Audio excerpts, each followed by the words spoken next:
Welcome to కాటరన్ TV. Hello నమస్తే. పల్లెలపై స్పెషల్ ఫోకస్. ఇక్కడ మీరు చూసుకున్నట్టయితే పల్లెలపై స్పెషల్ ఫోకస్ అని గవర్నమెంట్ చెప్తుంది. గ్రామాలలో అసలు ఏం జరుగుతుందనేది అందరికీ ప్రజలు గమనిస్తున్నారు. ఏం జరుగుతుందని అంటే పల్లెలలో జరిగేది మెయిన్గా గ్రామ పంచాయతీలో చేసే పంచాయతీ సెక్రటరీలకు అసలు కరెక్ట్ టైంకు జీతాలు వస్తున్నాయా, వాళ్ళ బిల్లులు శాంక్షన్ అవుతున్నాయా? తెలంగాణలో సర్పంచులు చేసిన వాళ్ళు సూసైడ్ చేసుకొని చచ్చిపోయిన గతాన్ని మర్చిపోయిర్రా? పల్లెలపై స్పెషల్ ఫోకస్ అని చెప్తున్నారు. అవసరం ఉన్న కాడ రోడ్లు ఉండవు, అవసరం లేని కాడ రోడ్లు వేస్తారు. ప్రజలకు ఎక్కడ అవసరం ఉంటే అక్కడ రోడ్లు వేయాలి. కానీ ఇక్కడ ఏం జరుగుతుంది, తెలంగాణలో అవసరం లేని కాడ ఎక్కడో దూరాన చెరువులలో రోడ్లు వేస్తున్నారు. ఆ రోడ్లు వేసినా కూడా చెరువు కట్టలపై వేస్తున్నారు. అవి మధ్యలకు ఇట్లా పగిలిపోతున్నాయి, అంటే మధ్యలోకి డిస్మెంటల్ అవుతున్నాయి, మధ్యలో మోరీలు వేయట్లేదు. ఇవన్నీ ఎందుకు? పల్లెలపై స్పెషల్ ఫోకస్ అంటే దేనికి? ఏం చేస్తారు మీరు పల్లెలను? పల్లె ప్రకృతి వనాలు ఏం పని చేసినాయి? ఇప్పుడు గత ప్రభుత్వంలో పల్లె ప్రకృతి వనం అని పెట్టిర్రు, అవి ఎవరికి యూజ్ అవుతున్నాయి? ఇప్పుడు కాటన్ సబ్ డివిజన్లో ఎక్కడనో చివరకు ఉంది, అడవిలో ఉంది పల్లె ప్రకృతి వనం, అది ఎవరికి యూజ్ అవుతుంది? ఇప్పుడు పల్లెలపై స్పెషల్ ఫోకస్ అంటే గ్రామంలో ఉన్న ప్రజలు అభివృద్ధి చెందాలి.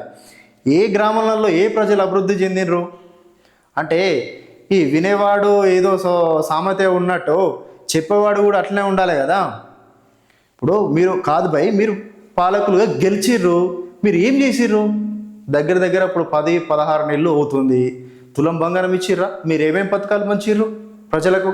ఏమి ఇచ్చిర్రు? చెక్కులు వస్తే కూడా మీరు ఇక్కడ వంచట్లేదు. కళ్యాణం చెక్కులు వచ్చినాయి, తెలంగాణలో ఎక్కడ పంపారు? యాడ పంపిరా మీరు చెక్కులు? తెలంగాణలో ఎక్కడ పంచారు? కాటన్ సబ్ డివిజన్లో చెక్కులు ప్రింట్ అయితే ఎమ్మెల్యే ఆఫీస్ దగ్గరికి వెళ్ళినాయి, అక్కడికి వెళ్ళి తెచ్చుకుంటున్నారు. మీరు ప్రజలకు ఏం చేసినారు? ఏం చేస్తున్నారు? ఇక్కడ ఒక బస్ స్టాండ్ లేదు, బస్ స్టాండ్ ఇవ్వండి, ఇస్తలేరు. ప్రజలు రోడ్ల మీద ఎండలకు నిల్చుకుంటున్నారు. వాళ్ళ గురించి ఆలోచించలేదు. ఏం చేస్తారు మీరు పల్లెల్లో చేయడానికి ఏమున్నాయి? చెరువుల భూములు కబ్జాలు చేస్తారు, చెరువులో మట్టి తీసుకుపోతారు. పల్లెలలో ఇదే నేను మా సబ్స్క్రైబర్లో చెప్తున్నా, ప్రజలకు కూడా చెప్తున్నా, వినండి. మీరు వినాల్సిన కంటెంట్.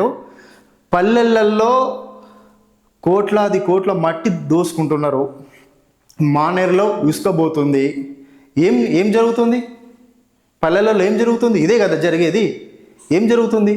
వడ్లు ఇప్పటికీ కొన్ని కొనలేదు, అట్లనే ఉన్నాయి. ఏం చేస్తారు మీరు? ప్రజలను బురుడి కొట్టిస్తున్నారు, మసి పూసి మారేడికాయ చేస్తున్నారు వీళ్ళంతా. మనకు ప్రజలారా నేను మీకు ఒకటే చెప్తున్నా, ఎవరైతే పొలిటీషియన్స్ ఉన్నారో వాళ్ళు మనకు సేవకులు.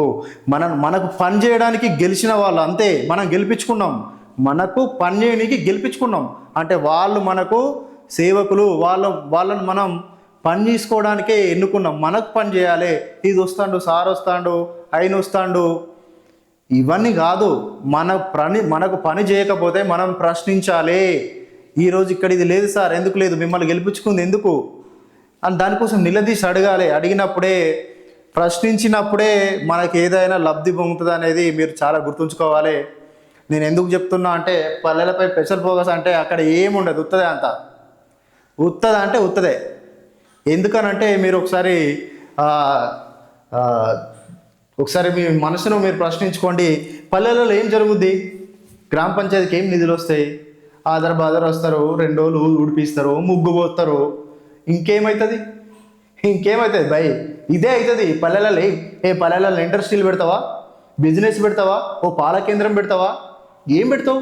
పల్లెలలో ఏం చేస్తావు? ఏం చేస్తే నువ్వు ప్రజలకు లబ్ధి జరుగుతుంది? ప్రజలు ఎట్లా ఆర్థికంగా ఎదుగుతారు? మీరు ఏదన్నా చేయాలనుకుంటే ప్రజలు ఆర్థికంగా ఎదిగేది చేయండి. పల్లెలపై స్పెషల్ ఫోకస్ అంటే ఏం చేస్తారు మీరు? పల్లెలల్లో ఏం చేస్తారు? కోస్తే రూపాయలు లేదని అంటారు. ఏం చేస్తారు చెప్పండి. ప్రజలకు మేము ఒకటే చెప్తున్నాం, అంటే ప్రజలు అడుగుతున్నారు, ప్రజలు ఇదే డిమాండ్ చేస్తున్నారు.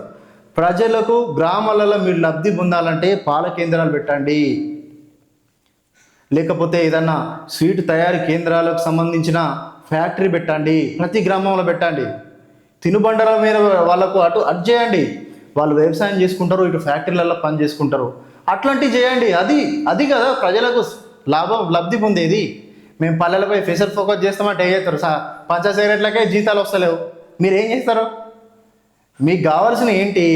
మీరు మీరు అందరు మంత్రులు కలిసి ఒక కాడ నవ్వుకుంటారు. ఇక్కడ ప్రజలకు బస్సులు పోవడానికి ఇబ్బంది, బస్ స్టాండ్ ఉండదు. ఎన్ని గ్రామాలలో బస్ స్టాండ్లు ఉన్నాయి? ఏ మండలాల్లో బస్ స్టాండ్లు ఉన్నాయి చెప్పండి.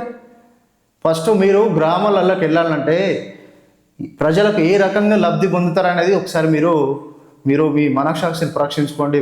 పాలకులారా, మేము మా ఛానల్ తరపు నుంచి చెప్తున్నాం, ప్రజలకు లబ్ధి పొందే పథకాలు తెండి ప్రజలను ఆర్థికంగా ఎదిగే వైపు తీసుకెళ్ళండి, కానీ వాళ్ళని మసిబూసి మారడికా చేయొద్దు అని మేము మీకు మా ఛానల్ ద్వారా చెప్తున్నాం.